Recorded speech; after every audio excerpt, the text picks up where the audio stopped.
축덕과 추갈못이 함께 즐기는 방송 축덕숙덕 181번째 이야기 시작합니다. 안녕하십니까, 주영민입니다. 안녕하세요, 주시은입니다. 안녕하세요, 박진용입니다. 안녕하세요, 하성룡입니다. 지난주는 전북의 아시아 챔피언스리그 4강 진출. 오늘 밤에 하죠? 내일인가요? 네. 오라와하고. 네. 그리고 해외파 중에서는 김민재 선수가 골 넣었어요. 손흥민보다 먼저 1호 골을 넣었습니다. 그리고 국내에서는 아담스 패밀리 울산의 아담이 완전 원맨쇼를 또 펼쳤고요. 네. 그리고 아나콘다는 또 승리를 놓쳤고. 네. 안타깝네요.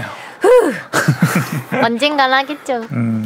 자, 그러면 지난주 축덕 토토는 저 빼고 다 3경기 마치셨더라고요. 근데 제가 뭘 틀렸나 봤더니 서울승 성남승을 틀렸어요.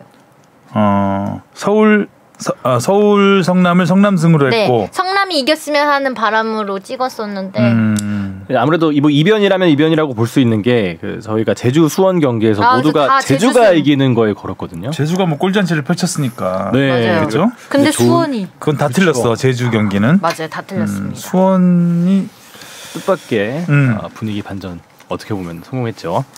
자, 댓글부터 가겠습니다. 토끼 52님이요. 신발 주머니 없어진 주바페 축구협회. 주바페 축구협회. 이게 이모티콘을 어떻게 설명해야 되지? 이모티콘 다 붙여주셨어요. 뽕 PD 복붙 정신 차려 상습범이다. 주투더 바투더 패 주영우 잘 보고 갑니다. 라고. 신발 주머니 못 찾았죠? 네, 못 찾았죠. 못 찾았고. 행방이 묘연한. 뭐 코치님이 주신 거 잘 쓰고 있습니다. 지난주 방송 들었는데 진짜 목소리 듣고 나서 들으니까 더 비슷하더라고요. 아, 그래요? 네. 주투더 바투더 없네. 그걸 진작에 알았어야 우영우 한참 인기일 때 개인기로 그렇죠. 밀었을 텐데. 종영하고 나서 요즘 해외에서 반응이 좋다니까. 계속 밀어볼까요? 네, 잘 밀어보시죠. 글로벌하게 한번 가봐요. 알겠습니다. 진님이요. 시은 아나운서님 수요일 오전은 철파엠에서 오감독님을 오후에는 뽕피디님 괴롭히시면서 일주일간의 스트레스를 푸시는 것 같아요. 수요일은 짱구 스트레스 없는 날. 맞나요? 네, 맞아요. 네. 그 듣고 보니 맞더라고요. 항상 이렇게 옆에 애착 인형 같은 사람이 한 명씩 이렇게 타격감 좋은 사람이. 네, 그러더라고요. 애착 인형이라뇨? 저만의 착각이겠죠? 욕바지. 어떻게 포장을 좀 해보려고 했더니 샌드백이죠. 오늘도 매 눈으로 보겠습니다. 한 번 더 체크했어요. 그래서 일부러. 얼마나 좋습니까? 제가 이렇게 완벽함을 이렇게 만들어주고. 예. 점심 사준다 그랬더니 안 나오더라고요. 한 번 더 보려고 한 것 같아. 네. 네, 네가 가라 내가 갈까님이요. 정찬이 형 매우 화났다. 협회야 정신 차려. 뽕피디 언니 정신 차려. 뭐 언니가 됐죠, 저. 언니 정신 차리세요. 샌드백이니까요. 네. 어떻게 때려도. 정신 차려. 랩추종 유는 평지 부장님이 멍청한 축협휴 하셨습니다. 루벤 다이아스? 디아스? 이강인 얘기는 첫 경기에 대한 팔로우가 안 된 상태에서 언급한 느낌이 강하게 들어 아쉽네요. 이강인 선수가 수비 스킬이 부족한 선수인 건 맞습니다만 빌바오와의 경기에서 라리가 탑급 스피드인 이냐키 윌리엄스의 득점 찬스를 저지한 반칙은 카드와 득점을 바꿔 위험했지만 영리한 반칙이었죠. 벤투 감독의 주문이 무엇이었는지는 알 수 없지만 한일전 실점에 전부 이강인이 관여했다는 말은 경기를 본 축구 팬으로서도 납득하기 어려운 얘기고요. 납득하기 어렵죠? 한일전 실점 전부 이강인이 관여된 건 아니죠. 이정찬 기자가 이제 그때 이강인 선수가 워낙 고립돼 있고 제 역할을 할 수가 없었기 때문에 아무래도 그런 부분에서 광범위하게 얘기를 한 것 같고 네. 이강인 선수가 확 달라졌어요. 확실히. 그렇죠. 또 이번 시즌 개막 이후에 지난 경기 보면 뭐 대단했죠. 골대 맞힌 좀 아쉬운 장면도 있었지만 도움도 기록하고. 네. 뭐 뒤에서 좀 더 자세히 그 해외파 얘기할 때 하겠지만 첫 라운드에서 약간 수비적으로 달라지는 걸 보여줬다면 이번 경기는 공격의 진수를 보여줬다. 할 수 있는 걸 다 했다. 네, 그렇게 좀 볼 수 있을 것 같아요. 확실히 자세히 한 번 더 설명드리겠습니다. 월드컵에 대한 의지가 반영된 것 같아요. 그렇죠. 뒤에서 할 수 있는 기회가 있을까 모르겠지만. 자, 질문 가보겠습니다. 무엇이든 물어보세요. 안녕하세요. 지난주 무엇이든 물어보세요에 처음 사연 보낸 아구에로입니다. 9월 A매치 관련한 저의 질문으로만 10분 넘는 분량으로 방송을 해주셔서 놀랬기도 하고 축구협회 눈치 보느라고 몸살있는 기자님들에 비해 이정찬 기자님께서는 축구협회 돌아가는 상황에 관해 자세히 설명해 주신 점 감사드립니다. 지난 월요일 9월 A매치 2연전이 코스타리카 카메룬전으로 가닥이 잡혔다는 내용이 보도됐습니다. 본선 진출 국가와 일정을 잡은 것은 한편으론 다행이면서도 솔직히 코스타리카와의 경기는 크게 도움이 될 거란 생각이 들진 않네요. 지난주 아르헨티나 현지 언론에 따르면 아르헨티나가 북중미 1개국 한국과 2연전을 미국에서 여는 방안을 추진한다는 기사가 나왔습니다. 만약 축구협회에서 원정평가전을 추진했더라면 세계적인 강호 아르헨티나와 경기할 수 있는 기회는 충분히 있었다고 생각하는데 이런 좋은 기회를 발로 뻥 차버리고 돈 버는데 눈이 먼 축구협회의 판단이 너무 안타깝습니다. 저를 더욱 분노하게 만든 건 월요일 기사에서 원정평가전은 실익이 없다고 판단했다는 내용을 접하니 한숨이 나오더군요. 금전적인 실익이겠죠? 네, 지난주 이정찬 기자님이 때리시네요. 말씀해주신 대로 코로나 때문에 주 4일 근무, 무급휴가 강요, 직원들의 잇따른 퇴사 등등 축구협회 현 상황이 어려운 부분을 이해 못하는 것은 아니나 우리만 어렵나요? 아시아 본선 진출 국가 일본, 사우디, 이란도 코로나 피해를 입었습니다. 이 팀들 모두 월드컵에 대비하려고 유럽 중립 국가에서 평가전을 잡았습니다. 벤투 감독 체제로 지금까지 4년 동안 잘 끌고 왔다고 생각합니다. 이제 월드컵이 100일도 채 남지 않은 시점이고요. 벤투 감독이 9월에 원정평가전을 해야 한다고 강하게 주장했다는데 축구협회에선 수익을 이유로 홈평가전만 고집하는 것을 보니 성적에는 관심이 없어 보이네요. 올해 축구협회 예산이 1141억 원으로 역대 두 번째로 높은 예산 규모라고 하는데 이 돈 어디에 쓰는 건가요? 카타르 월드컵에서 좋은 성적을 낸다면 향후 축구의 인기와 흥행에 더욱 가속이 붙을 수 있습니다. 멀리 내다보지 않고 현재에만 급급한 게 현실이네요. 이번에 국내 평가전을 추진하는 이유에 대해 축구협회에선 공식적인 입장 발표를 할 의사가 있는지 궁금합니다. 이정찬 기자가 올린 거 아니죠 이거? 아주 디테일하게 이정찬이 묻고 이정찬이 답한다. 이거 자문자답이네요. 역대급 장문의 질문이었어요. 심지어 다 맞는 말씀인 것 같고 좀 줄인다고 줄였는 건데도 잘 몰랐던 내용도 있고요. 네, 축구협회에서 공식적인 입장 발표를 할 의사는 없습니다. 물어봤는데요. 이거 뭐 국내 추진하는 거에 대해서 이렇게 설명할 자리를 만드는 것도 조금 이상하고. 혹시나 이제 명단 발표할 때 뭐 감독 기자회견 할 때 관련된 내용이 나올 수는 있겠죠. 질의응답이 있으면요. 그러고 일단 한 가지 팩트 위주로 좀 말씀을 드리면은 우리가 코스타리카, 카메룬과 9월달에 국내 평가전 2연전 하는 거 거의 확정적입니다. 이제 세부 조율 단계고 마지막 사인 남겨둔 상태라서. 빠르면 이번 주 아니면은 늦어도 다음 주 정도에는 확실하게 이제 날짜와 장소까지 해서 발표할 예정이고요. 아르헨티나는 제한조차 없었어요. 축구협회 확인을 해보니까. 루머 언론에 난 것은 그렇죠. 아르헨티나 언론 쪽에 그렇죠. 아르헨티나 언론 쪽에서 뭐 이렇게 추진할 수 있다라는 후보 중에 하나다라고 얘기가 나왔었는데.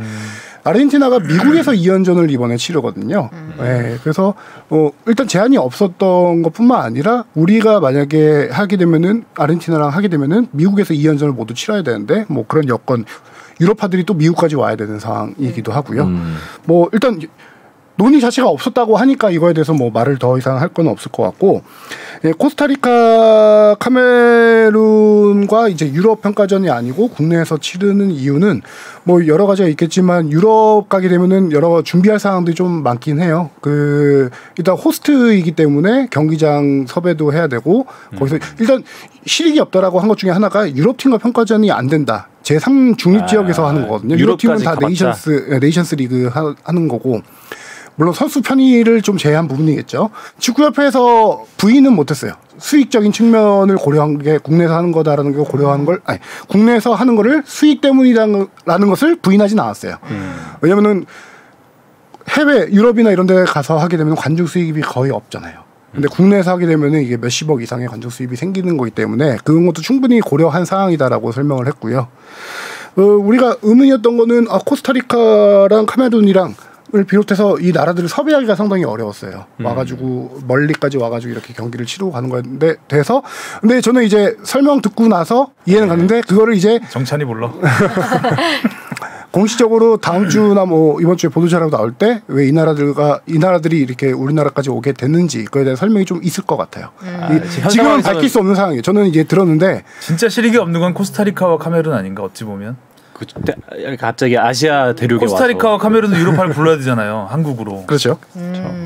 코스타리카는 그래도 뭐 일본과 같은 조라서 뭐 가상의 상대로 그런 면이 있긴 하네. 네.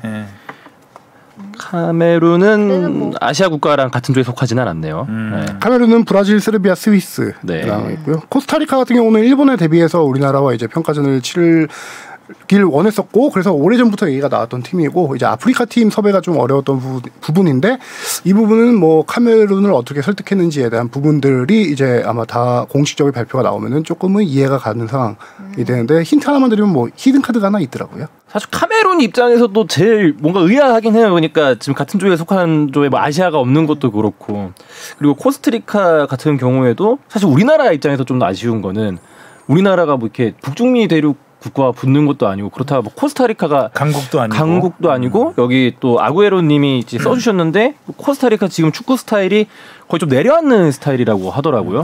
약간 느낌이 저는 그냥 우리나라에서 하기 위해 할 수 있는 팀을 찾다 보니 코스타리카는 일본이 있으니 코스타리카가 응했던 것 같고 카메룬 입장에서는 글쎄요. 카메룬은 왜 그랬을지 모르겠는데 서로 우리를 위해서 왔을 리 없고 만약 국내에서 평가전을 우리가 가나가 돼줄게. 뭐 그래도 지난 6월 A매치 그 4연전에 그 네임밸류들은 좋았잖아요. 뭐 브라질을 빌롯해서. 근데 이번에서 이게 더더욱이 월드컵이 코앞인 이 일정에 이렇게 좀 그러니까 벤투호가 기본적으로 해외파가 주력이라는 점을 감안하면 해외파들이 컨디션이 최상일 때 테스트하는 게 좋겠죠. 이거는 저는 히든 카드가 뭔지 모르겠지만 그렇죠. 약간 핑계가 될 수도 있겠다. 그렇죠. 한번 들어봐야죠. 네. 지금 그러면 여기 나왔던 뭐 일본이나 사우디, 이란 같은 나라들은 어느 나라랑 뭐 붙죠? 일본은 유럽에서 하는 유럽에서 미국하고 에콰도르하고 하는데요. 일본 같은 경우는 거기는 유럽파가 워낙 많아요. 우리나라 몇 배 이상 많아서 일본 같은 경우는 몇 년 전부터 독일에다가 그 약간 베이스 뭐라고 하죠? 그 유럽파를 관리하는 센터 같은 거 하나 만들어놨어요. 일본 축구협회는 거기서 이제 그 유럽 선수들의 컨디션 점검해주고 선수들의 경기력을 평가하는 사람들이 아예 상주에 있어가지고 거기서 유럽파들 관리를 직접 합니다. 그래서 훈련도 거기 가서 하고요. 그래서 미국하고 에콰도르하고 유럽에서 평가전을 갔습니다. 미국, 에콰도르? 네. 딱 북중미, 남미 팀하고 딱 하는군요.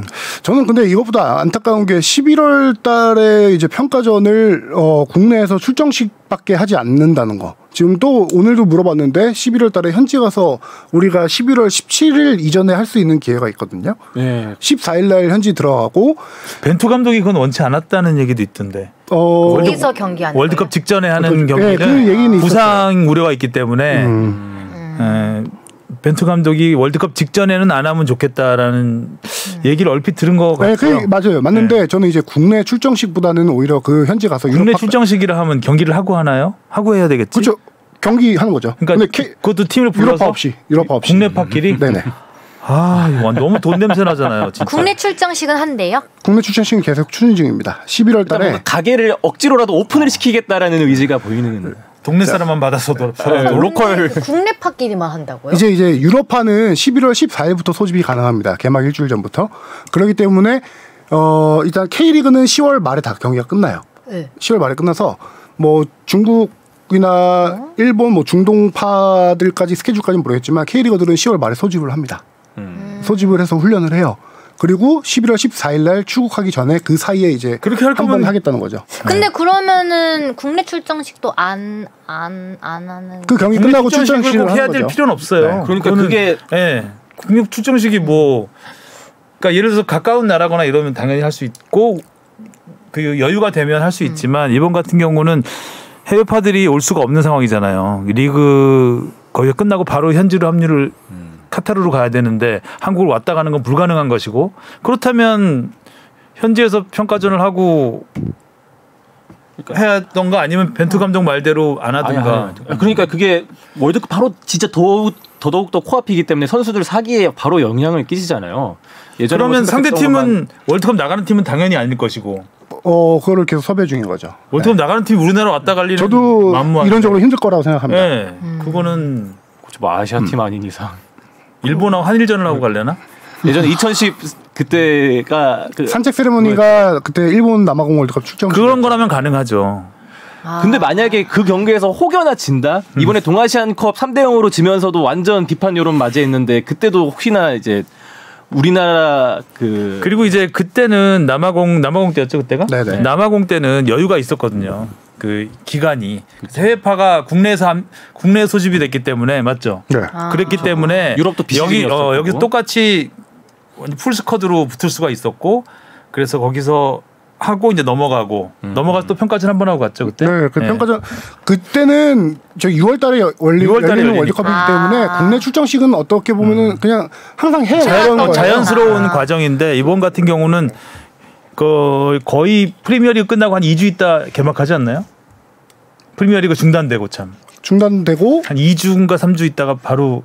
월드컵 개막 말씀하시는 거죠? 일주일입니다. 일주일인가요? 그러네. 14일부터 소집할 수 있는데 12일, 13일 날 프리미어리그 마지막 경기가 열리고요. 14일부터 그 선수들이 소집이 되고 20날 개막이니까요. 20날 개막이에요. 네, 일주일입니다. 그렇게 되네. 진짜 타이트하다.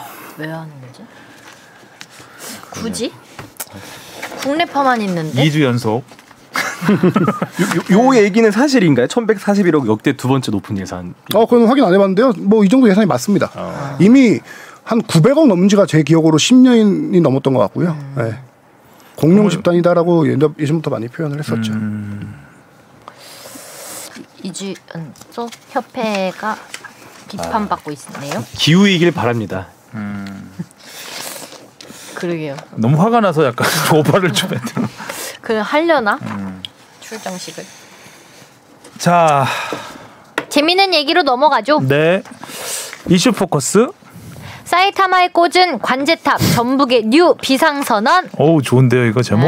비상선언 2주 연속 썼어 지금. 그러니까요. 우려 먹는 거죠. 비상에 영화 제목으로 맛 좀 봐가지고. 날빛자 써서 이번에는 임재범의 비상이 떠오르네. 언제나 한 번쯤은. 웃기네. 자기만의 세계로. 네. 그 세레머니는 진짜. 마지막에 문선민 선수의 세레머니는 정말. 뼈를 그냥 부러뜨리는 세레머니 아니었나요? 그 점프 효과음 넣고 싶더라고요. 되게 보잉 그 가볍게 뛰더라고요. 근데 저는 이거 보면서 저희 팀 경기가 생각났어요. 저희 첫 번째 경기할 때 아나콘다? 네, 점수 골이 급하니까 모두 다 공격으로 올렸거든요. 그래서 골문이 비었어요. 노이 없어요. 네, 노이어가 없어요를 했던 거죠. 그래서 그게 골대 뭐 역습해서 골이 이렇게 하고 저희 골대는 비어 있고 그거를 아마 원더우먼의 한 선수가 골을 넣거든요. 아예 진짜 연습 경기 때 말씀하시는 건가요? 아니요, 저희 본 경기 나갔어요. 방송 이미 나갔어요. 그래서 그 장면을 보는데 그 일본 골대가 비어 있는 거예요. 전 짤로 봤는데, 그래서 본 순간 이거 아닌데, 약간 일본인인데도 약간 저희 팀이 생각나서 저거 아닌데 했는데 문선민 선수가 엄청 빠르게 가서 넣더라고요. 그래서 이게 이렇게 되네. 만약에 그 상황에서 관제탑까지 봤다. 우리가 만약에 당했다? 와 그러면은 방송 접어. 저 태진 언니랑 얘기했는데 제가 짤 보내줬어요. 이거 우리랑 똑같은 상황인데 이 전북의 문선민 선수가 골 넣고 이 세레머니 했다. 태진이 보자마자 이거 봤으면 진짜 열받아서 죽었을 거라고 우리는. 자, 요 상황이 일본에서 똑같이 벌어지고 있는 상황입니다. 그치 일본에서 와 아니 너무 열받지. 저 너무 이입했어요. 저희는 재밌었는데 상대팀 입장이라면 전 둘 다 이입했어요. 저건 좀 이게 심했을 수 있겠다. 국내에서도 화제가 되고 일본에서도 화제가 되고 있는데 뭐 방향은 다르죠. 화제가 된 방향이. 근데 참 웃기는 게 이 골을 넣자마자 이제 거의 버퍼링 없이 바로 세레머니 들어가더라고요. 또 진짜 너무 임팩트가 컸던 게 무표정의 기계적인 동작. 그리고 그 또 카메라 워크가 있었죠. 네, 그렇죠. 바로 그 일본 선수의 그 처참한 그 표정이 비춰지는. 좌절하는 모습. 네. 그래, 나 우리 팀 같았어, 되게. 그리고 조금 더 촐싹대고 뛰었어요. 되게 가볍게 뭔가 진짜 뽕뽕뽕 막 이렇게. 그리고 뽕뽕 정도 아니라 펑펑 뛰었죠, 펑펑. 아 그러니까 그 연장 무릎이 가슴에 닿을 정도로 올라오더라고 거의. 아니 K리그 팬들에겐 되게 익숙한 세레머니잖아요. 맞아요. 지금은 빵 터졌잖아 보면서. 지금은 감흥이 덜하지만 초창기에는 이거 되게 많이 화제가 됐었거든요. 그렇죠. 근데 일본 팬들에겐 이게 충격이었던 거예요. 어디서 보겠어 이거를. 딱 결정타를 얻어맞은 것도 기분이 안 좋은데 이것까지 보고 있자니 더 얄미운 거죠. 그래서 지금 현지에서 일본 언론에서 이거 관련된 보도가 되게 많이 나와서 정리를 한 게 있는데 일본 언론은 일본 팬들의 반응을 좀 보도하면서 너무 지저분하다는 반감의 목소리가 있었다 이렇게까지 보도를 하더라고요. 비매너라 생각을 그럴 수 하는 있죠. 거죠. 비매너일 수 있죠. 근데 이게 참 뭐라고 해야 돼? 춤이 사실 거기서 코너킥 못 넣으면서 경기는 끝난 건데 거기서 3점 슛을 때리고 하프라인에서 때리고 그 약간 농구로 치면 그런 것도 있잖아요. 그 야구에 불문율 있지 않나요? 뭐 그런 몇 점 이상 났을 때 뭐 세리머니를 그렇죠? 자제하고 네. 도로 안 하고 이런 게 있는데 근데 뭐 제가 만약에 상대 팀이었으면은 그 상대가 또 일본이다. 작정하고 할 수도 있을 것 같아요. 그러니까 이제 야구로 치면 이 빠던이죠, 빠던. 그렇죠. 배트 플립. 상대 벤치로 배트를 던진 거죠, 거의 느낌이. 그래서 일본 축구 팬들의 게시판 글들에 이런 것들도 많이 있대요. 저 춤은 뭐냐 진짜 열받는다. 지금까지 본 세레모니 중 가장 기분 나쁘다. 그리고 또 다른 일본 언론에서 이걸 뭐라 썼냐면은 이 독특한 댄스는 일본에 있어서 굴욕적인 퍼포먼스다. 아 길이길이 남겠네. 근데 좀 전 개인적으로 그렇게까지 할 필요가 있었을까라는 생각은 들어요. 근데 너무 어차피 이겼는데 뭐. 그러니까 더 재밌게. 그래서 그래도- 반대로 그래도 그러면 이제 나중에 또 지난 동아시안컵 같은 경우가 생기면 아 그건 그때가 얼마나 화가 나겠어. 약간- 서로 약간의 그 매너, 패배자를 향한 매너는 좀 지켜줬을 수도 있지 않나라는 생각이 드는데 문선민 선배랜다. 문선민 선수가 워낙 그 기쁨을 주체하기가 쉽지는 않았던 상황이긴 하죠. 그 연장 후반 그 다 끝나서 한 거잖아요. 마지막. 아 근데 그걸 그렇게 열심히 달려가서 힘들 텐데. 그건 넣어야죠. 그거는 넣고? 당연히 넣어야죠. 그래서 이미 달려갈 때부터 세레모니 생각하고 있었다라는 게 지금 그래서 지금 문열사로 불립니다 국내에서. 왜냐면은 이게 경기장 특성이 있어요. 경기장이 사이타마 스타디움이잖아요. 아 맞아 사이타마죠. 거기서 산책 데구나. 2010년 박지성 선수가 산책 세레머니를 했던 데고 2013년도에 이동국 선수가 전북 소속으로 아시아 챔피언스리그 나가서 또 산책 세레머니를 했던 데예요. 그래서 경기 전부터 세레머니 어떤 거 할까가 화제가 됐던 경기예요. 아 근데 감독이 김상식 관제탑이. 감독이 그렇죠. 김상식 감독이 경기 전 기자회견에서 공식적으로 우리 선수들이 골 넣고 산책 세레머니를 했으면 좋겠다라고 해서 일본 언론에서 이미 그거에 대해서 기분 나빠하고 있는 상태였어요. 거기다가 산책 세레머니는 괜찮아요. 왜냐하면 그 원정 경기고 상대팀 우리는 어쩔 수 없이 야유를 받으면서 경기를 할 수 없는 상황이기 때문에 그렇죠. 산책 세레머니 정도 괜찮은데 좀 멋있진 않으니까 세레머니가 멋있진 않잖아요. 관제탑이. 아 근데 너무 진짜 보자마자 진짜 대단하다라는 생각을 했습니다. 근데 오히려 관중에 사람이 많이 없어서 다행이다 싶은 게 만약에 있었으면 사람들만 좀 내려오지 않았을까 열받아. 하지만 모든 K리그 팬들에게는 그러니까 모든 그쵸. 그 12개 팬들이 구단 다 하나가 되는 맞아요. 그렇지 않습니까? 전북 팬들 말고 모든 팬들이 하나가 되는 세리머니. 언제 우린 그런 통쾌한 세레머니를 해볼 수 있을까 이런 생각했어요. 아나콘다의 세레머니 승리 세레머니 뭐 얘기해놓은 거 있어요? 저희 없어요. 아나콘다 이거죠 이거. 아니, 원래 이건데 그리고 저희는 너무 그 하나 골을 넣으면 약간 다들 정신이 너무 없고 준비했던 거 다 까먹고 해가지고 그런 게 없어요. 그래서 너무 부러웠습니다. 그런 시그니처가 세레머니 있는 게. 그렇죠. 문선민 선수도 워낙 이게 몸에 그 저장이 돼 있다시피 했어서 맞아요. 자동으로 출력되는 거죠. 그렇죠. 약 올리려고 한 건 아니라는 건 알지만 상대팀 입장에서 봤을 때는 차라리 산책 세레머니보다 훨씬 더 문선민 선수 반응은 취재 못 하나요? 현지에서 현재 간 기자들이 궁금한데? 현지에 간 기자들이 인터뷰한 거 보니까 관제탑 원래부터 생각하고 있었다. 산책 세레머니 한다는데 전매 특허를 보여주고 싶었다. 그러고 산책을 해야지. 그랬으면 진짜 이거 하면서 한 바퀴 도는 거지. 더 열받아. 점핑인데 맞아. 그럼 이제 도가니가 그래서 이제 4강전 상대가 그 사이타마를 홈으로 쓰는 우라와 레즈예요. 우라와 레즈는 J리그에서도 가장 서포터스가 열정적이고 열광적인 팀들이거든요. 그래서 4강전에서 문선민 선수가 난 여기서 골 넣어도 산책 아닌 관제탑을 하겠다. 산책은 다른 선수들이 좀 해줬으면 좋겠다라고 이렇게 얘기를 했고요. 한때 관제탑 세레머니 잠깐 안 한다고 한 적이 한 번 있었죠. 그렇죠. 예. 지난 시즌 초였던 것 같아요. 올해 초였나 지난 시즌 초였나. 원작자가 한번 사고 쳐가지고 맞지 않나요? 사고 쳐 그 인과관계는 모르겠는데 원작자가 사고 친 적도 있고. 문선민 선수가 이거 이제 말고 안 하겠다라고 성공한 것도 많은데 그게 이것 때문인지는 제가 인과관계까지는 모르겠습니다. 근데 되게 오랜만에 보니까 귀엽던데? 안테나를 다시 핀 거예요. 귀엽고 좋았어요.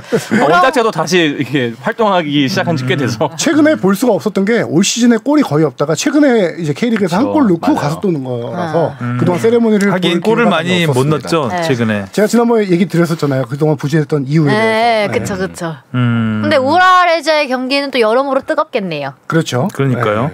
우라레즈 경기를 보러 오는 팬들이 아주 막 이렇게 돼서 오겠네요. 이게 저녁 7시 경기잖아. 7시 반입니다. 우산 챙겨서 가야 될 것 같아요. 그러면 뭐 관중들이 거의 엄청나게 올 것 같은데. 그렇죠. 7시 반이면 거의 6만 명 이상 수용하는 관중 수용하거든요. 네. 관제탑 할 수 있을까요? 파이팅! 뭐 전북 아시아 챔피언스리그 두 경기를 쭉 간략하게 얘기하면은 송민규 선수 얘기를 안 할 수가 또 없을 것 같아요. 송민규 선수가 원래 측면 왼쪽 윙어 많이 쓰던 선수인데 구스타보의 부진 속에 이제 K리그 경기부터 제로톱으로 쓰기 시작했습니다. 그렇게 해서 6개월 만에 골을 넣었었죠. 송민규 선수가. 개막전 2월 달에 수원FC를 상대로 개막전 골을 넣은 다음에 수원FC를 상대로 6개월 만에 시즌 2호 골을 넣었었거든요. K리그에서. 그리고 두 경기에 연속골을 넣고 지금 아시아 챔피언스리그 가서 또 최전방으로 서면서 대구전에서 골 넣고 지금 거기에다가 구스타보 선수까지 구스타보 선수가 7월 달에 엄청 잘했어요. 7월 달 이달에 선수상을 수상했어요. K리그. 4골인가 넣었거든요. 그러다 8월 달에 한 골도 못 넣고 이 선수가 부진했는데 그 자리를 송민규가 메웠었던 걸 구스타보가 이번 경기에서 후반에 교체 투입되면서 1골 1동 다시 부활을 알렸거든요. 그래서 지금 전북의 공격력은 지금 아주 송민규 선수뿐만 아니라 구스타보 바로우까지 지금 되게 호재가 많은 상황인데 우라가 워낙 좀 강팀이긴 해서 강팀이 해서 조금 4강전 연장 2경기를 치렀거든요. 맞아요. 체력 소모가 상당히 큰 상태라 조금 우려는 있습니다.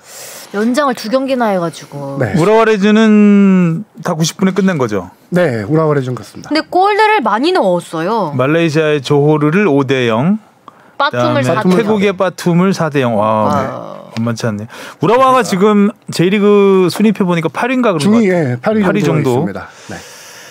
전북이 좀 힘을 많이 뺐고 또 관제탑 세레머니 하느라고 또 힘을 많이 빼고 문선민 선수도 지금 그리고 선수들만의 투지는 진짜 대단하더라고요. 그 뭐 아까 송민기 선수도 말씀해 주셨지만 김진수 선수가 전 진짜 눈에 많이 들어오는 게 좋았죠. 와 진짜 공수 양면에서 또 주장 완장 차고 저렇게 뛰니까 와 다른 선수들이 뛸 수밖에 없겠더라고요. 김진수 선수는 거의 계속 풀타임을 계속 뛰고 있지 않나요? 풀타임 뛰고 연장 후반 추가 시간에 전력 질주로 수비 가담하더라고요. 진짜 대단하다. 그 무릎 꺾일 것 같은. 자 이제 한 고비만 넣으면 좀 전열을 정비할 수 있는 시간이 생기는데 마지막이 어떻게 될지 모르겠습니다. 이겼으면 좋겠네요. 자 그리고 해외파로 가보겠습니다. 이게 바로 괴물의 생태계 적응력 김민재 2경기 만에 골. 괴물의 생태계 적응력 뭐 괜찮네요 이것도. 오늘 좀 칭찬 받는데? 많이 받는데? 어색한데요 약간. 안 되는데? 이상하게 써야겠다. 때려야 되는데. 뭐 없나? 내가 얘기할 동안 복붙 있나 찾아봐. 네, 그렇겠습니다. 네. 근데 한 번 더 확인한 게 잘한 게 진짜 복붙한 거 잘못된 게 있어. 조심스럽게 고쳤어요. 아까 내가 봤어요. 이강인 관련해서 복붙 있었거든요. 그 전 버전을 봤구나. 네. 최종 버전 전에 봐가지고 또 있다 했는데 또 너 걸렸다. 지금 최종본 프린트한 거 보니까 없더라고요. 정말 숙제 검사 데스킹 하느라고 밥도 안 먹고 혼자 데스킹 먹느라 셀프 데스킹 하느라고 바쁘네 바빠. 셀대. 야 김민재 선수는 그 존재감이 어마어마해요. 네. 처음 나름 그래도 이탈리아가 굉장히 거친 리그인데 거기 또 수비적으로 되게 견고하다고 느껴지잖아요. 일단 피지컬 깡패잖아요. 네. 이탈리아 그 거친 선수들, 피지컬 좋은 선수들한테 절대 안 밀리고 저는 인상적이었던 것 중에 하나가 상대팀 공격수가 이탈리아 출신 대표팀 출신 공격수거든요. 현직은 아닌데 예전에 했던 선수인데 그 선수가 덩치가 어마어마해요. 근데 그 선수를 몸으로 그냥 사이드라인에서 밀어붙이고 두드리면 빵빵 소리. 그 선수를 전담 마크했는데 땅땅 이렇게. 전담 마크했는데 경기 중에 김민재 선수한테 하이파이브를 요청하더라고요. 이날 경기 스탯도 약간 깡패급이었어요. 가로채기 최다에다가 공중볼 경합, 태클 둘 다 100% 성공. 와. 또 하나는 롱패스 성공이 100%였는데 제가 김민재 선수의 롱패스를 다 봤거든요. 근데 보통 수비 경합 상황에서 공을 걷어내면은 뻥 내지르는 경우가 많잖아요. 그쵸. 맞아요. 사이드 보고 찬다. 김민재 선수가 달랐던 거는 이게 다 보고 차요. 그 최전방에 있는 오시메 선수에게 정확하게 배달을 하고 양측 미드필더들에게 배달하고 이 롱패스들이 100%인 거예요. 걷어내면서. 그렇죠. 근데 그 패스라는 게 작정하고 한 패스가 아니라 그 진짜 빼앗은 급한 상황에서 그치 빼앗자마자 그때는 걷어내기 급급할 수 있거든요. 그렇죠. 그치. 보통 이제 잘한다 그러는데 부럽다. 어느 순간 계속 저는 부럽더라고요. 선수 입장으로 김민재 선수 피지컬 가질 수 있으면 가질 건가요? 190cm로 괴물이 되고 싶은가요? 그럼 안 될 것 같아요. 다시 태어나야 되긴 한데. 그래서 감독이 원했던 부분이 이런 것 같아요. 이제 워낙 스팔레티 감독이 빌드업도 중요시하는 감독이고 수비수들의 빌드업 그게 쿨리발리의 역할이었거든요. 그 역할을 김민재 선수가 해주고 있는데 이렇게 잘한 경기에서도 감독은 또 더 분발해라. 더 잘해야 되는, 더 잘할 수 있다 그랬죠. 그만큼 포텐을 아는 거죠. 처음에는 막 괴물이다 막 조금만 해도 극찬하더니 정말 제일 잘한 경기 아니었나 이게? 네네. 골까지 넣고 더 잘할 수 있다고. 당근과 채찍을 적당히 섞는 거죠. 그 의미를 제가 조금 생각해봤는데 뭐냐면은 공격 쪽의 빌드업 과정에서 좀 더 관여를 해라라는 의미로 전 받아들였는데 뭐냐면은 지난 시즌에 왼쪽 윙어가 인시네였어요. 나폴리에 되게 유명한 나폴리의 마라도나 이후로 최고 선수로 꼽힌 선수인데 지금 팀을 떠났어요. 근데 그 선수가 왼쪽 윙어인데 안으로 들어가는 스타일이다 보니까 그 윙백이라든가 측면 수비수들이 올라가요. 그래서 쿨리발리가 엄청 하프라인까지 올라가는 공격을 많이 했었어요. 팀플레이 특성상. 근데 인시네가 없고 새로 들어온 선수가 이름이 좀 어려워서 적어왔는데 크바라첼리아라는 선수예요. 크바라첼리아. 이 선수가 이번 경기에서 2골 넣은 선수거든요. 개막전에서도 개막 슈퍼 터뜨리고 1골 1도움. 두 경기에서 지금 3골 1도움인데 21살짜리 공격수인데 상당히 드리블이 좋고 킥이 좋아요. 이 선수도 약간 안쪽으로 들어간 스타일이라 김민재 선수가 쿨리발리처럼 많이 올라가는 역할을 해줘야 될 것 같아요. 경기 특성상. 그래서 더 많이 관여하라고. 그런 의미로 저는 약간 해석이 되더라고요. 크바라첼리아 선수 진짜 잘하더라고요. 루빈 카잔 황인범 동료였던 선수입니다. 아우. 네. 좋네요 나폴리. 그러니까 여기 조금 손흥민, 황희찬 선수가 골을 못 넣고 있어서 좀 아쉬운데 이게 김민재 선수가 진짜 절정의 폼을 보여주고 있어서 월드컵 앞두고 좀 호재지 않나 싶어요. 리그 2라운드 베스트 11에 뽑혔어요. 김민재 선수가. 2경기 만에. 2경기 만에 그러니까 2라운드. 2라운드 경기잖아요. 근데 1, 2라운드 평점 베스트 11에도 수비수 자리를 차지했습니다. 아니 어떻게 그래? 진짜 잘. 그래 원래. 진짜 잘하네요. 놀랍죠. 김민재 선수는 수비수이면서도 이렇게 많이 화면에 등장하기가 쉽지 않은데. 쉽지 않은데 맞아요. 수비수는 잘 안 나오는데. 골까지 넣었으니까. 근데 뭐 잘 활용해야 될 것 같다는 생각이 들었어요. 벤투가 우리 코너킥 상황에서도. 그럼요. 그리고 그 공격 능력, 패스 능력 이런 부분. 여기 나폴리에서도 그 골 장면, 이게 김민재 선수의 골 장면 이외에도 다른 코너킥 상황에서 그 김민재 선수의 높이를 활용하는 장면이 되게 많이 있더라고요. 많이 항상 있죠. 그 뒤쪽으로 돌아가면서 그 골을 노리는 한번 또 참고할 만한 사항이 되지 않을까 싶습니다. 자, 그리고 손흥민 선수 얘기 좀 해볼게요. 손흥민이 지금 뭐 3경기째 침묵하고 있다고 뭐 부진하니까 어쩌네 막 기사들이 많이 나는데 3경기 가지고 왜 이렇게 막 호들갑인지 저는 잘 모르겠어요. 약간 낯설어서 그렇죠. 또 워낙 지난 시즌 또 후반기에 절정의 폼을 보여줬으니까요. 그 상대 견제가 심해진 건 사실인 것 같긴 해요. 이제 근데 손흥민 선수 저도 이런 말을 좀 쓰기 싫어하긴 하는데 슬로우 스타터라고 많이 얘기는 하긴 하잖아요. 그래서 이것조차도 적응해서 또 금방 넘어가지 않을까라는 생각이 들긴 합니다. 뭐 손흥민 선수 우리가 걱정할 단계는 아닌 것 같고요. 그리고 자꾸 교체가 되니까 더 그런 말이 그렇죠. 나오는 것 같긴 한데 히샬리송이라는 경쟁자가 생겼으니까. 네, 그렇죠. 전에는 뭐 모우라, 베르베인 이런 선수들이랑 같이 경합을 했다면 지금은 이제 조금 더 뭔가 클래스가 더 높아진 히샬리송이 있으니까 아무래도. 근데 교체 시간이 조금 예전보다 빨라졌던 건 사실이에요. 이전엔 80분 후반대였는데 지금은 70분대로 내려온 게. 그렇죠. 사실 첼시전 같은 경우에서도 그때 지고 있는 상황에서 손흥민 선수를 뺐잖아요. 네. 그러니까 어떻게 보면은 그 토트넘에서는 아직 그 득점을 할 수 있는 선수가 케인 아니면 손흥민인데 그 상황에서 손흥민을 뺐다는 거는 또 국내 팬으로서는 조금 뭔가 염려가 되는 그런 것도 있는 것 같아요. 저는 그리고 한 가지 더 최근 손흥민 선수 경기 보면서 느낀 게 지난 시즌보다 골 욕심을 좀 낸다라는 느낌이 들어요. 플레이 스타일에서. 특히나 프리킥 장면에서 첫 경기 왼발 프리킥도 그렇고 이번 경기에서 프리킥도 직접 슈팅을 노린 게 많았거든요. 사이드에서 옆구물 때린 거. 네. 예전과 다르게 그렇게 약간 조금 욕심을 내는 게 조바심일까라는 생각도 드는데 예전보다 확실하게 욕심을 내는 게 맞죠. 네. 조바심을 내지는 않을 것 같은데 저는.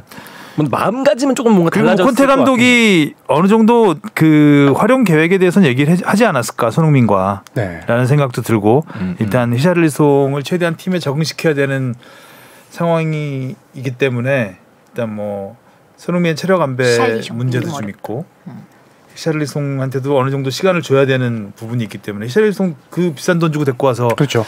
후반 40분에 교체할 수는 없잖아요. 네. 많이 비싸게 줬나요? 얼마인가요? 비싸게 줬죠. 6천만 유로 정도 됐던 것 같아요. 네. 손흥민 선수는 더 지켜보면 점점 뭐 클래스는 영원하니까요. 그럼요. 이러다 바로 또 골 넣으면 이제 좀 환전 들어갔었나요? 환율이 많이 올라가지고 801억이.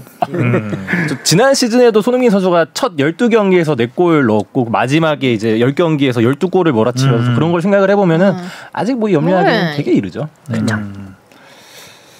근데 실제로 그러니까 저는 우리나라 언론들이 많이 쓰고 있는데 전부 영국 언론을 인용해서 많이 쓰더라고요. 근데 진짜 영국에서 그렇게 걱정을 하고 있는지는 살짝 궁금하긴 해요. 현지 반응. 현지에서. 그러니까 우리나라에서 이제 외국 언론 물론 이제 그 유령 매체들은 아니죠, 그게. 그쵸. 유령 매체들은 아닌데 이거 찾아가지고 인용해서 쓰잖아요. 손흥민 약간 걱정된다는 식으로. 좀 진득하게 좀 더 지켜봤으면. 네. 저는 걱정할 건 없다. 네. 그렇죠. 골 넣으면 바로 또 득점왕이 돌아왔다 나올 거기 때문에. 맞아요. 골 넣으면 바로 헤드라인. 첫 골만 터지면 바로 이렇게. 네.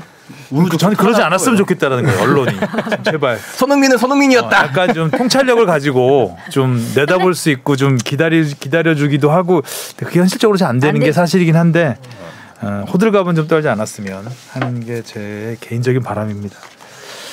이제 황희찬 선수 얘기하나요? 네, 황희찬은 오늘 또 페널티킥을 놓쳤어요. 그렇죠. 네. 카라바오컵에서. 근데 페널티킥은 제가 봤을 때 어렵겠던데요. 차는 거 보니까. 코스는 좋았는데. 우리 예전에 저는 딱 차기 전에 왼쪽이다 딱 느꼈어요. 그래요? 네. 느낌이 딱 움직임이. 근데 차기 너무 전에 좀 약하다고 약하기도 그러던데. 했고 글로 차려면 약간 높게 해서 메시처럼 강력하게 때려야 되는데 그렇구나. 해리케인이나. 저도 그 코스. 근데 거기를 마치 골키퍼를 속이는 식으로 때린 거 아니에요? 근데 네네, 골키퍼 그렇죠. 안 속았을 것 같다는 생각이 왜 들죠? 저만 그런가요? 그래서 페널티킥에 자신이 없었나? 아니 근데 이 선수가 페널티킥은 자신감은 있는 선수죠. 우리가 유명했던 게 2018년 아시안 게임 때 손흥민 선수 뒤돌아 있을 때 자원 등판에서 직접 찼던. 그러니까 페널티킥을 차고 싶은 욕심과 그런 건 있는데 페널티킥을 넣을 수 있다는 자신감은 아직 약하지 않은가. 근데 페널티킥을 하겠다는 욕심을 부리는 것만으로도 대단하네요. 그건 되게 엄청난 압박감이 있잖아요. 그렇죠. 그런 건 별로 없는 것 강하다는 같아요. 거죠. 그런 건 없는 것 같아요. 근데 좀 더 훈련이 필요하지 않을까. 근데 이것도 감독의 인터뷰를 들어보니까 오늘 경기 페널티킥 실축한 거는 원래 라울 히메네스 선수가 키커예요. 히메네스. 근데 히메네스 선수가 아직 안 돌아왔으니까. 아니요, 이번 경기 돌아왔습니다. 이번 경기 선발로 돌아왔습니다. 선발로 돌아와서 선제골을 안 봤다는 거 바로 PT 나네. 하이라이트만 봐가지고. 선제골을 넣었는데 그게 우리가 2대0으로 앞선 상황이었잖아요. 황희찬 선수가 페널티킥을 얻어냈는데 히메네스가 황희찬 선수에게 양보를 했다. 배려를 했다. 결과론적인 건 모르겠지만 실축을 해서 그런지 몰라도 감독은 히메네스가 찼어야 된다. 이게 팀을 위한 선택이다. 이런 식으로 멘트를 했더라고요. 히메네스가 찼어야 되는데 히메네스가 양보를 했다. 네, 양보를 한 거죠. 왜 양보했지? 그러니까 황희찬이 얻어냈으니까 아무래도 황희찬이 얻어냈고 자기는 약간 팀한테 미안함이 있잖아요. 늦게 돌아왔다는 거에 대한 생각. 그렇죠. 그런 것 때문에 양보를 하지 않았나. 그 히메네스가 없는 사이에 황희찬 선수가 2경기를 최전방 그 자리를 메워줬거든요. 네. 뭐 그에 대한 고마움도 있지 않았을까라는 생각도 들고. 근데 그걸 본인도 지금 이번 시즌 골이 없어서 욕심이 났을 법. 고마워하지 말라고 못 넣나? 페널티킥. 제 생각에도 황희찬 선수가 욕심을 냈을 것 같아요. 첫 골 터뜨리고 싶은 욕심을. 나 안타깝다. 근데 자칫 그거 때문에 끝까지 조마조마했잖아요.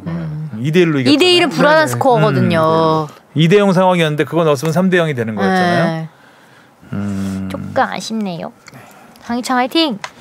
자, 그리고 이강인 선수 이야기해 볼까요? 진짜 잘했죠. 네, 드디어 그러면 할 기회가 왔네요. K리그로 갈까요? 간결해진 이강인은 마법사였다. 네, 갑자기요? 제목. 이걸 바꿨어요 아까. 위에 있는 거랑 똑같다가. 정말? 그걸 찝어낸 거야? 그걸 찝어냈어요. 이 두 개가 똑같은 거였어요. 와, 너 진짜 족집게네요. 족집게네. 일단 이강인 선수의 이날 경기 활약을 한마디로 어떻게 평가할 수 있냐면은 축구 통계 사이트에서 유럽 5대 리그 이번 주 베스트 11을 뽑았는데 거기에 이강인 선수가 최전방 공격수로 들어갔습니다. 5대 리그를 뽑는데요? 5대 리그 통틀어서 전체적인 평점도 높아 평점이 8.6점인가 그랬는데요. 뭐 평점만으로 한 건 아니고요. 네. 이강인 선수 잘하니까 좋네요. 간결해져서 그런가? 마법사라서 그런가? 공을 잡고 거의 2번 이상 터치하지 않는데요. 우리 감독님이 터치는 투터치 안에 해야 된다 했거든요. 부러운 게 많네요, 오늘 네, 감독님이 터치가 2번 넘어가면 그 문제가 있는 거라 했어요. 메시가 문제가 많죠, 좀. 메시는 문제 없죠. 어제 배웠는데. 저는 약간 골든보이가 돌아왔다라는 느낌이 들었던 게 이날 스탯도 그냥 더 설명할 필요 없이 모든 스탯에 다 양팀 통틀어 1등이었어요. 그렇죠. 또 진 팀인데. 네, 진 팀인데 뭐 평점도 1위였고 뭐 슈팅, 키패스, 터치 횟수, 드리블 횟수, 크로스 모든 게 다 1위였는데 이게 이제 감독이 마요르카 감독이 아기레 감독이에요. 아기레 감독 많이 들어보셨죠? 예전에 일본 대표팀 많이 들어본 것 같은데. 네. 일본 대표팀 감독했던 지난해 3월달에 팀이 강등 위기일 때 왔어요. 근데 오히려 온 뒤에 이강인 선수가 더 경기를 많이 못 뛰었어요. 벤치에 있는 경우가 많았는데 아기레 감독이 거의 팀을 리빌딩했습니다. 이 기존에 있던 선수들을 다 많이 내보내고 새로운 선수들을 많이 영입했어요. 그래서 시즌 개막 전에 이강인 선수 베스트 11에 못 들 거란 예상이 언론 전망이 많았어요. 현지 언론에. 지금 2경기 연속 거의 풀타임을 뛰고 있잖아요. 지난 시즌 이강인 선수가 경기당 평균 50분을 못 뛰었습니다. 30경기 짧게 뛰었죠. 근데 지금 2경기 80 몇 분 풀타임까지 포함해서 하고 있는데 아기레 감독이 이강인 선수에게 올 시즌부터 거의 프리롤을 줬대요. 하고 싶은 대로 해라.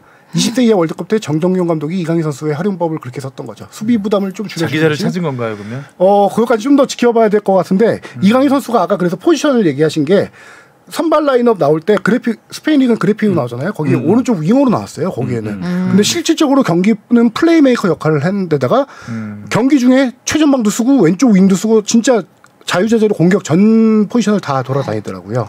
대단하다. 네. 그렇게 하라 그래도. 뭐 아기레 감독이 그런 어떤 공격적인 프리롤을 하다 준 데다가 이강인 선수가 뭐 지난주에도 이정찬 선배가 얘기했지만 그 현지 언론과 인터뷰에서 4개월 남은 월드컵 내가 충분히 보여주겠다, 갈 수 있다라는 얘기를 했잖아요. 이번 경기는 그 앞선 경기보다 수비적인 가담은 좀 덜 하긴 했어요. 근데 이번 경기에서는 워낙 공격에 많이 치중했기 때문에 그런 것 같기도 한데 경기 막판 후반 추가 시간까지도 수비 가담하고 전력 질주로 수비에 가담하고 이런 부분들이 제 생각에 느끼기에는 이전보다 확실히 간절해졌고 치열해졌다라는 걸 딱 느끼겠더라고요. 경기력에서. 되게 준비를 많이 했다고 느껴지는 게 그런 체력적인 부분. 그러니까 그 아까 막판까지 뛰었다고 했잖아요. 네. 저는 이제 이강인 선수 하면 좀 떠오르는 이미지가 예전에 U20 월드컵 때를 생각을 해보면 체력적으로 좀 약하다. 좀 교체도 좀 많이 됐었고 그 좀 항상 헐떡이는 모습을 많이 봤어서 그런지 이게 빨리 이른 시간에 교체되는 게 뭔가 그만한 이유가 있겠구나. 근데 요새 이제 이렇게 끝까지 열심히 뛰는 걸 보면은 이번에 프리시즌 동안 그런 체력적인 모습에서도 되게 나아지려고 노력을 많이 했구나. 그렇게 느껴지죠. 천재가 마음을 먹었네요. 그러니까 이렇게 또 바로바로 결과가 나오네요. 사실 축구가 체력이 받쳐주지 못하면 힘들어요. 반쪽짜리죠, 반쪽짜리. 체력과 스피드가 없으면 아무리 기술이 좋아도 반쪽밖에 안 되거든요. 근데 그 반쪽을 채워가는 것 같은 느낌. 이강인은 거의 뭐 옛날 발렌시아 때 뭐 2골도 넣고 했지만 그런 경기보다도 지난 경기가 거의 최고의 경기가 아니었나라는 생각이 최고의 들었어요. 경기라고 봐요. 자, K리그 이야기를 해보겠습니다. 뭐 아담과 인류는 꼭 넣어. 외인 공격수를 마지막 퍼즐 찾은 울산 서울. 일루첸코도 대단하죠. 네. 진짜. 일루첸코가 너무 드라마틱한 것 같아요. 근데 지금 서울로 가고 난 다음에 계속 골 넣고 있는 거 아닌가요? 그렇죠. 그러니까 매 경기 넣고 있는 건 아닌데 좀 아담은 좀 충격적이라면 인류는 약간 의외로 놀라운. 왜 의외죠? 전북에서 사실 거의 못 넣. 예전 같지 않다라고 다 그랬는데 또 서울이라고 또 감싸네. 아니 저는 뭐 올 때부터 잘할 거라 믿어. 어떻게 5대 리그 안에 하나 넣어드릴까요? 베스트 11에 안 들어가나? 이강인과 5대 리그가 아니구나 일단. 이건 진짜 설명이 케미가 맞는다고로밖에 할 수 없을 것 같아요. 팀 케미가 맞는다. 그 축구가 맞나 보다. 딱 그쵸. 전북 때문이다. 전북 때문인 것 같아요. 저는 말을 아끼겠습니다. 일루첸코가 서울에서 6경기에서 4골 1도움이거든요. 그렇죠. 그럼 6경기 근데 4경기에서 모두 공격 포인트를 기록했고요. 아니 이게 제가 말한 건 교체 출전한 4경기에서 공격 포인트를 기록했는데 선발 출전하면은 공격 포인트가 없더라고요. 아직까지는. 다른 선수들한테 기회를 주는 거죠. 뭐 많이 뛰니까. 그 일류첸코 대변인으로 나오셨어요. 그럼 체력에 문제가 있다는 건가요? 뭐 그럴 수도 있긴 한데 그래도 뭐 이번에 성남전에서도 뭐 보여줬지만 항상 그 서울이 성남을 만났을 때 어려웠던 게 성남이 이게 워낙 그 수비를 견고하게 세우잖아요. 일단 두텁게. 그래서 그거를 파괴하지 못하면서 고전한 경기가 많았었는데 이번에 후반전에 일류첸코를 바로 투입시키면서 확실히 그 구심점 역할이 있으니까 그걸 통해서 이 하나하나씩 균열을 내기 시작하더라고요. 그게 일류첸코의 진짜 효과지 않을까. 성남이 요새 좀 힘든 상황이긴 해요. 이래저래. 근데 뭐 힘들기 때문에 조금 더 뭐 이렇게 마음을 가다듬을 수도 있었을 것 같고요. 성남은 진짜 어떻게 되는 거죠? 방금 잠깐 이거 설명하고 바로 할게요. 네. 방금 말이 맞는 게 성남이 5월달에 서울전에서 완전히 선수비 후역수비를 해서 1대0 승리를 거뒀죠. 똑같이 하려고 이번 경기에 뮬리치 아닙니다. 밀로스 뭐 권한규 주축 선수들을 많이 아예 명단 제외해버렸어요. 이번 경기에는 수비적으로 무조건 나가겠다라는 선전포고식으로 활동량 많은 선수들을 베스트 11으로 내세웠거든요. 그래서 전반에 잘 잠궜죠. 그런데 말한 대로 후반에 일류첸코가 들어오면서 헤더로 그리고 그런 결정력적인 부분에서도 사실 전반전에 조용수 선수가 한 2번 정도 좋은 찬스가 있었거든요. 네, 뭐 물론 뭐 쉬운 슛은 아니었지만 골문을 살짝씩 벗어나면서 아쉬움이 있었는데 일류첸코 같은 경우에는 바로 그 찬스가 왔을 때 그걸 다 살려버리니까 확실히 이런 특급 골잡이가 팀에 있어야 서울에는 가장 필요한 선수였던 것 같고 전북에서는 구스타보와 롤이 겹쳤죠. 전북에서는 그냥 없어도 되는 선수였던 것 같고 활용이 조금 아쉬웠죠. 솔직히. 그러니까 전북에서도 잘 활용했으면 포항에서 워낙 좋았기 때문에 전북에서 갑자기 훅 이렇게 사라질 선수는 아니지 않나 생각했는데 서울 가서 아주 꽃을 피우고 있고 저는 아담 얘기를 많이 하고 싶었는데 인류부터 아담 그럼 아담은 이류라 이거죠? 서울 뭐 잘하니까 아담은 더 잘하죠. 지금 뭐 울산이 서울 얘기는 그만해요. 성남 얘기를 해야죠. 김남일 감독이 사퇴했습니다. 방금 이제 오늘 녹음 기준으로 오늘 오전 중에 사퇴 기사를 밝혀서 오늘 중으로 이제 공식 보도 자료가 나올 거예요. 이 김천 수원을 연패했던 게 이제 좀 결정적인 역할. 마지막 거의 단두 6점짜리 경기들을 기사 났네요. 네. 그럼 성남 FC 앞날은 점점 어두워지네요. 일단 강등 가능성이 점점 높아지고 뭐 일단 뭐 구단주가 저러고 있으니 만약 2부 리그로 강등된다면 더더욱 해체 수순으로 거의 뭐 손을 떼기 좋아지는 상황이 되고 그 성남 우리가 지난번 거기 한번 신시장의 멘트를 소개해 준 적이 있잖아요. 서울 경기 전날에 이거 관련돼서 보도가 나오면서 선수들도 많이 흔들렸다라고 해요. 뭐냐면은 저도 이거를 구단에 알아봤더니 시장이 이렇게 발언을 했으니까 그 아래 이제 성남시청 공무원들은 또 움직여야 되잖아요. 그래서 어떤 과정을 거쳐야 될지 매각인지 해체인지 뭐 재창단인지 어떤 과정들을 하는 이제 세부적인 작업에 들어가긴 한 거예요. 근데 이게 뭘 하겠다라고 결정한 건 아니고 이 구단이 어느 정도 가치를 갖고 있는지 평가에 들어간 거예요. 시작 단계라고 볼 수 있는 거죠. 그런 보도들이 나오면서 선수들이 흔들렸는데 저는 이게 구단 시장이면은 당연히 구단주거든요. 구단주가 이거 이렇게 쉽게 결정하지는 않겠지만 이렇게 결정을 금방 해서 내릴 수 있는 문제인가 저는 이거 되게 많이 비판을 하고 싶은데 어떻게 하세요 계속. 네. 아니 비판 받습니다. 비판. 네.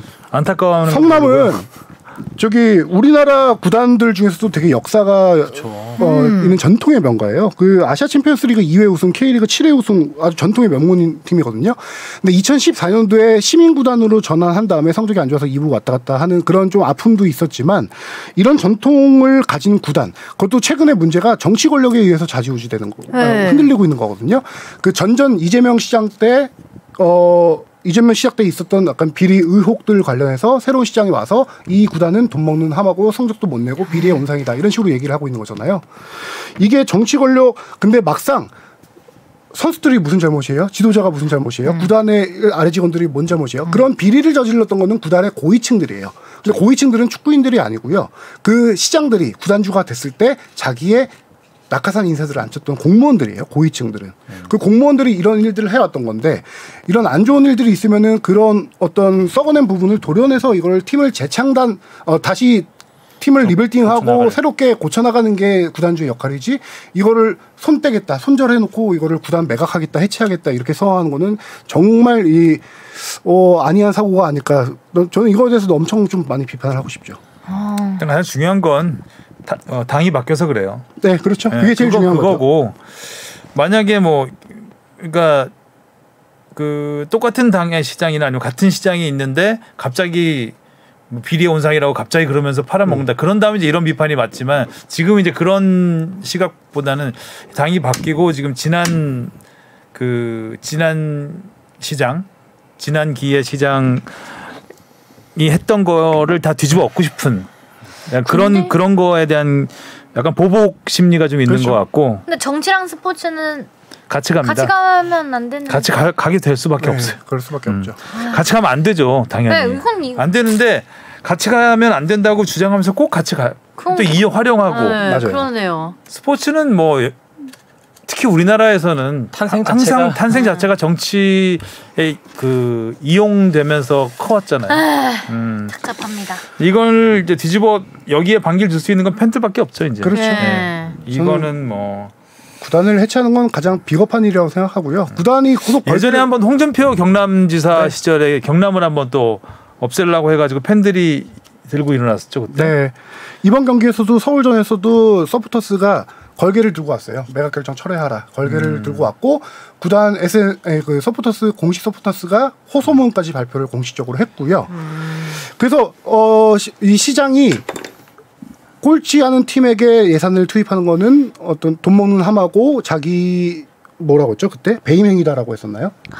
비리 온상 그렇게 얘기를 했던 것 같은데 팬들이 원하는 성남 축구를 없애는 거야말로 자신의 그렇죠. 성남 시민들의 지지를 받아서 됐는데 그렇죠. 성남 시민들의 문화 공간을 없애버리는 거 아니에요? 그렇죠. 그러니까 예전에 그 천안 일화가 성남으로 와서 성남 일화 시절에 그 성남시장이 기독교 신자가 된 적이 있어요. 근데 일화가 통일교잖아요.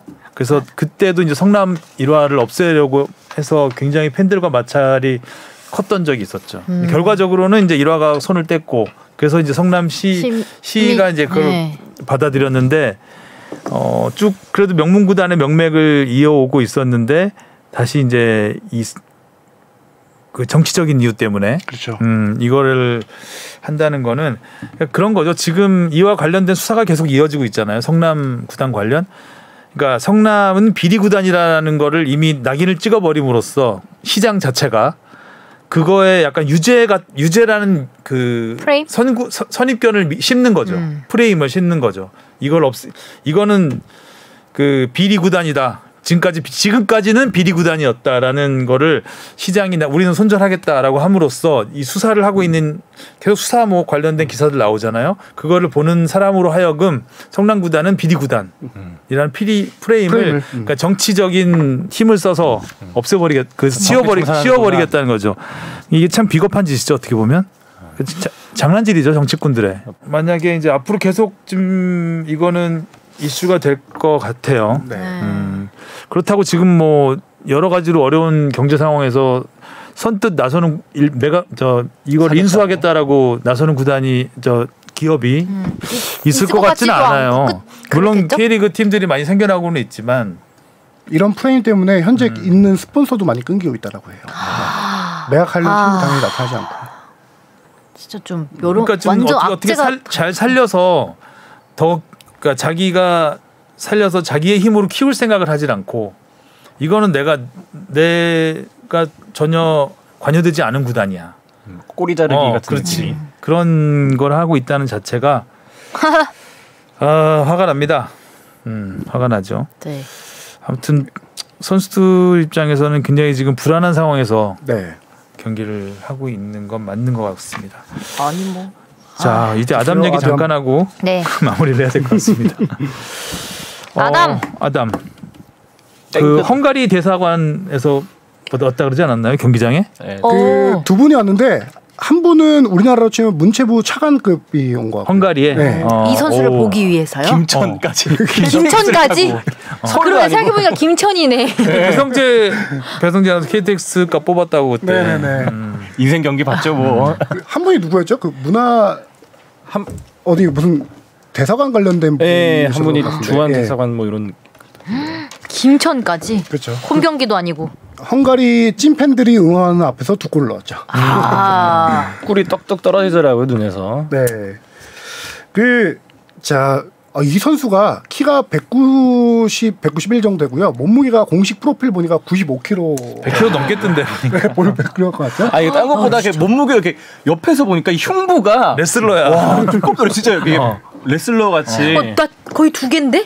레슬러야. 나 2개 더 붙었는데. 근데 몸이 굉장히 날렵하고 네. 나이가 몇 살이죠? 이 선수가 한 27, 8 정도 됩니다. 아직 화 어리구나. 정도로 기억하는데. 네. 맞아요. 9. 몸이 굉장히 날렵하고 좀 재밌는 선수 같아요. 아니 또 네. 수염이 산타 할아버지 진짜 뭐 맥그리거 같은 그런 인상을 딱 풍기잖아요. 그러니까 덩치가 약간 진짜 험상궂다고 해야 되나? 험악하잖아요 보기에. 근데 굉장히 무서울 것 같은데 귀여워요. 너무 귀엽고. 축구계에서 되게 흔치 않은 캐릭터. 그렇죠. 그런 몸 자체가 흔치가 않죠. 네. 사실 그 입단 때부터 신스 틀렸잖아요. 그 울산에서 오피셜 올릴 때 그 현대 중공업 가서 그 진짜 작업복 입고 그 연장 들고 있는 모습이 진짜 너무 어울려서. 너무 어울려.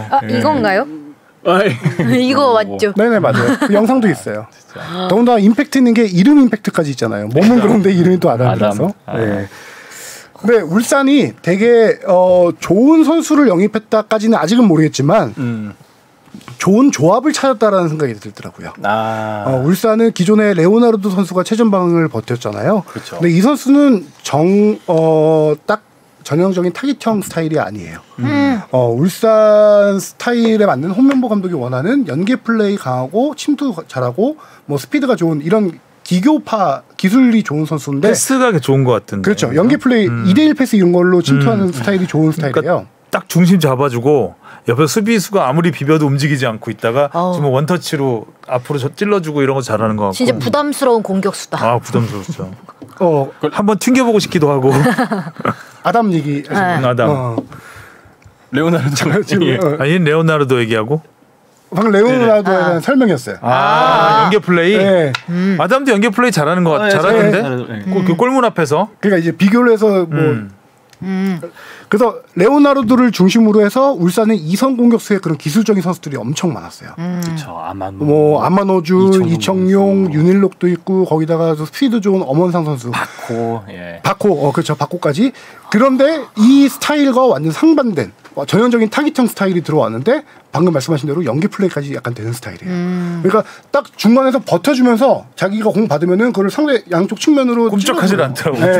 골문 앞에 서 있으면 옆에서 붙어도 이게 꼼짝하질 않아. 김신욱 선수랑 두 분이서 한번 대결하면 어떨까? 그림 한번 나올 것 같은데. 그래서 약간 울산이 기존 스타일대로 안 풀릴 경우에는 이 선수를 내보내서 분위기를 바꿀 수 있는 경기 스타일을 바꿀 수 있는, 혹은 또 레오나르도가 지쳤을 때 이 선수를 내보내서 아예 처음부터 그렇게 가다가 이번 경기처럼 레오나르도를 후반에 투입해서 레오나르도가 후반에 들어가니까 바코랑 또 연계가 엄청 좋더라고요. 그런 식으로 약간 두 가지 경기 흐름을 가져갈 수 있는 되게 그래서 중요한 선수 영입이었다 저는 생각이 들더라고요. 되게 든든하겠다. 네. 이제 뭐 우승까지 가는 마지막 퍼즐을 찾았다고 봐야 되겠죠. 네네. 와. 외국인 선수들이 나도 땅땅. 지금 2경기 연속골 비롯해서 3경기에서 3골 1도움이에요. 스탯도 상당히 좋네. 근데 헝가리 득점왕이면 어디서 뛰고 있었어요? 헝가리 리그. 헝가리 리그에서 계속 뛰고 8월 달에 왔나요? 7월 달에 왔나요? 그 정도에 왔습니다. 네, 여름 이적 시장 때. 이적 시장 때 온 거구나. 그 직전에 치렀던 6월 A매치 평가전에서 헝가리가 4대 0으로 잉글랜드를 격파할 때 2개 도움을 기록했던 선수. 그리고 그 직전 소속팀에서 30골 이상을 넣었더라고요. 헝가리가 이번에 월드컵 못 가죠? 못 본 것 같은데. 저도 못 본 것 같아요. 헝가리 선수 오랜만에 보는 것 같아서. 네네. 예전에 종종 있었다고 듣긴 했었는데. 국내에? 네, 그 K리그에서 뛰었던 헝가리 선수들. 헝가리 못 갔네요. 네, 없네요. 헝가리가 정말 축구 잘했던 시기가 있었거든요. 그렇죠. 푸스카스 50년대 푸스카스 있을 때. 아무튼 울산은 뭐 천군만마를 얻었습니다. 네. 몇 년 만에 우승이죠? 우승하면? 17년. 7년 만에. 야, 이것도 뭐 지금 승점 차가 9점이잖아요. 이제 11경기 정도 남겨놨을 거예요. 그 정도면은 뭐 거의 안정권에 안정권이라고 들어갔다. 봐야죠. 네, 9점이면 들어갔다고 안정권이죠. 또 전북이 지금 챔피언스리그 이렇게 하느라고 계속 네. 체력적으로 네, 힘든 힘드니까. 상황이고 뭐 제주 포항은 밀려나 있는 상황이기 때문에 네. 그렇습니다. 진짜 엄청난 이변이 있지 않습니까? 장희원님도 울산이 우승을 17년 동안 못했었나? 막 이러면서 막 되게 그러니까요. 의아해하시더라고요. 울산이면은 항상 우승 후보, 매년 우승 후보죠. 울산은. 그러면은 K리그 경기로만 토토를. 네. 자, 수원 삼성대 강원. 수원. 아 근데 강원? 강원? 저 강원. 잠깐만. 수원이 2연승 중입니다. 수원이 요즘 득점력이 완전 물 2경기 오르긴 연속 했던데. 올라왔습니다. 근데 강원이 또 그렇게 호락호락하질 것 같지는 않단 말이죠. 전 무승부. 수원. 전 강원 그럼. 강원승 갈게요. 제주 대 울산. 울산. 울산. 저 무승부. 저도 무승부. 제주가 그렇게. 인천 대 서울. 안익수 감독의 첫 3연승. 경인더비네요. 경인더비. 그럼 뭐 서울이죠. 서울. 무승부.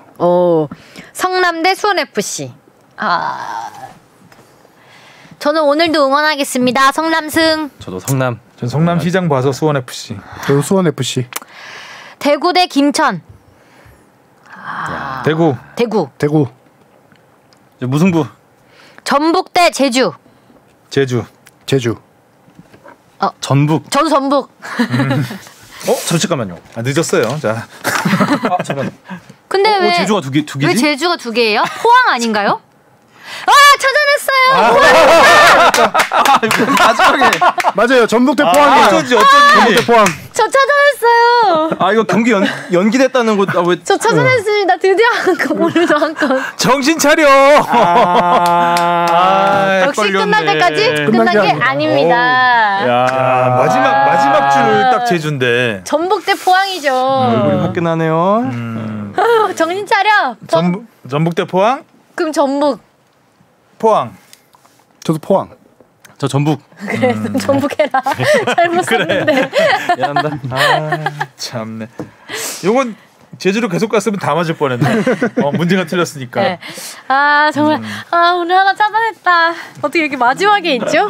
버저비터. 씁쓸하네요. 거의 매 경기 하나씩 찾아내는데. 매눈. 다음에 진짜 숨겨놔야 되겠다. 작정하고. 이거 참나 못 참나 일부러. 자, 오늘도 수고하셨고요. 다음 주에 만나요. 안녕. 고맙습니다.